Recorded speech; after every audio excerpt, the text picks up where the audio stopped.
Hello friends, welcome back. I am Raju stock analysis में आपका स्वागत है। आज हम आपके सामने दो स्टॉक का एनालिसिस करने वाले हैं।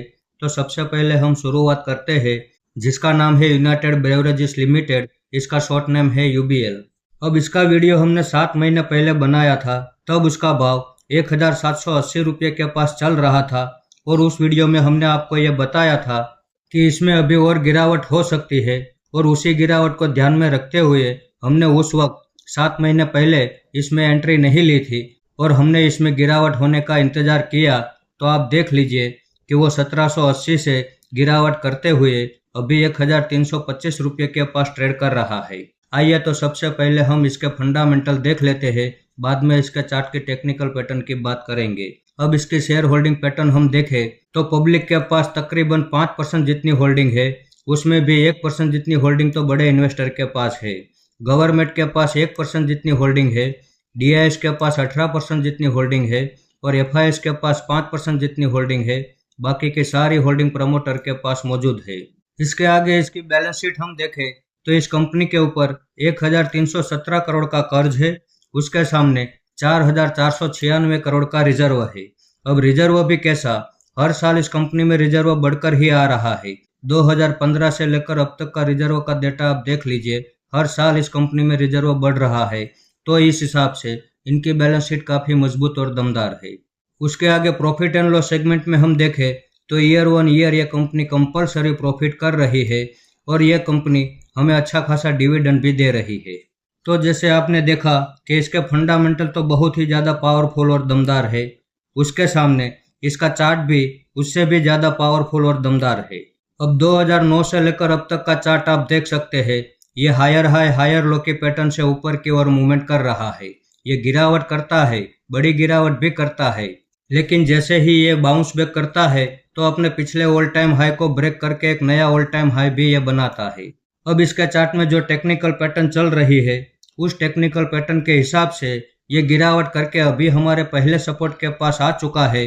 तो आज हमने इसमें यहाँ एक एंट्री कर ली है जिसके स्क्रीनशॉट आप देख सकते हैं। लेकिन ये हमारा पहला सपोर्ट है, हो सकता है कि अभी यहाँ से और ज़्यादा बड़ी गिरावट हो तो इसमें हमारा जो दूसरा सपोर्ट है वो 1000 रुपये के पास रहने वाला है। वहाँ पे हम दूसरी एवरेज करने के लिए तैयार है।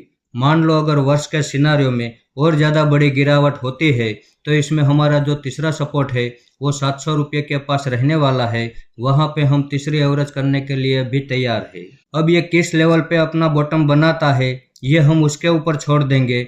हम तो बस बिना डरे इसकी हर गिरावट में अपना इन्वेस्टमेंट बढ़ाते जाएंगे।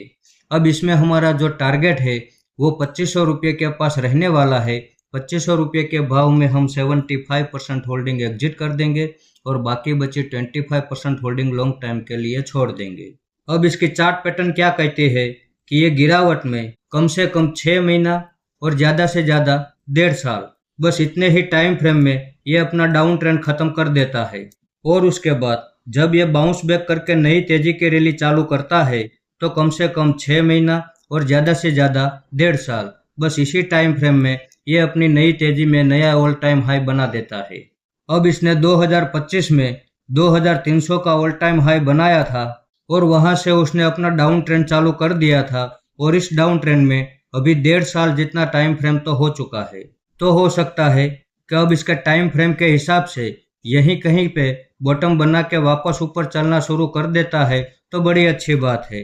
लेकिन अगर यहाँ से और ज़्यादा बड़ी गिरावट करना चाहे तो करने दो, इसकी हर गिरावट का फायदा उठाने के लिए हम तैयार हैं। तो इस कंपनी के ऊपर हम भरोसा कर सकते हैं।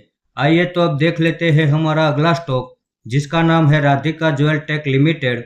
अब हमारी पिछली वीडियो में कमेंट आई थी कि हम इसका भी रिव्यू करें, तो साथ में आज इनका भी एनालिसिस कर लेते हैं।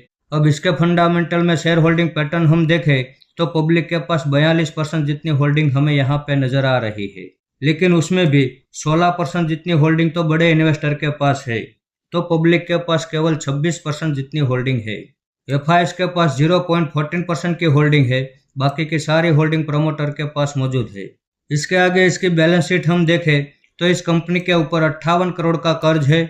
उसके सामने रिजर्व हम देखें तो इस कंपनी के पास 374 करोड़ का रिजर्व है। अब रिजर्व भी कैसा, 2017 से लेकर अब तक का रिजर्व का डेटा आप देख लीजिए, हर साल इस कंपनी में रिजर्व बढ़कर ही आ रहा है, तो इस हिसाब से इनकी बैलेंस शीट काफ़ी मजबूत और दमदार है।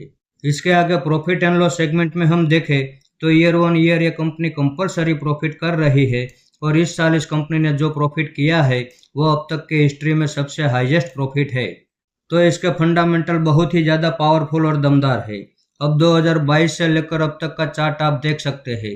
2024 में इसने 157 का ऑल टाइम हाई बनाया था और वहां से गिरावट करते हुए अभी ये 57 रुपये के पास ट्रेड कर रहा है। तो हमें कमेंट करने वाले हमारे व्यूवर्स को हम इतना ही बताना चाहेंगे कि इसके फंडामेंटल तो बहुत ही ज़्यादा अच्छे हैं। अभी ये ऑल टाइम हाई से अच्छी खासी गिरावट भी कर चुका है, लेकिन फिर भी अभी हम यहाँ इस लेवल पे एंट्री लेने के लिए कोई जल्दबाजी नहीं करेंगे। अभी हम इसमें थोड़ी और गिरावट होने का इंतजार करने वाले हैं। इसके चार्ट में जो टेक्निकल पैटर्न चल रही है उस टेक्निकल पैटर्न के हिसाब से जब ये गिरावट करके 30 रुपये के पास आएगा तब हम वहाँ पे पहली एंट्री लेने वाले हैं। और जिस दिन हम इस कंपनी में एंट्री लेंगे उसी दिन हम आपके सामने इसका डिटेल से वीडियो बना के आ जाएंगे। मान लो अगर ये गिरावट करके 30 रुपये के पास नहीं आता है और यहीं कहीं से बॉटम बना के वापस ऊपर चला जाता है तो जाने दो, छोड़ देंगे, कोई बात नहीं, ये नहीं तो कोई और सही। लेकिन अगर हम एंट्री लेंगे तो हमारे भाव के पास आएगा तभी एंट्री लेंगे। फिलहाल अभी इसे हम अपनी वॉच लिस्ट में रखेंगे और इसके ऊपर वॉच करते रहेंगे। तो हम आशा करते हैं कि हमें कमेंट करने वाले हमारे व्यूवर्स को सारे सवाल के जवाब मिल गए होंगे। फिर भी अगर कोई डाउट हो तो आप हमें फिर से कमेंट कर सकते हैं। तो इस वीडियो को आप मेरी ओर से बाइंग या सेलिंग की रिकमेंडेशन ना समझे, ये मेरा पर्सनल व्यू है जो मैं आपके सामने शेयर कर रहा हूँ। ऐसे ही अच्छे अच्छे टेक्निकल और फंडामेंटल वाले स्टॉक मैं आपके सामने लाता रहूँगा। आपने यहाँ तक मेरा वीडियो देखा उसके लिए आपका बहुत बहुत धन्यवाद।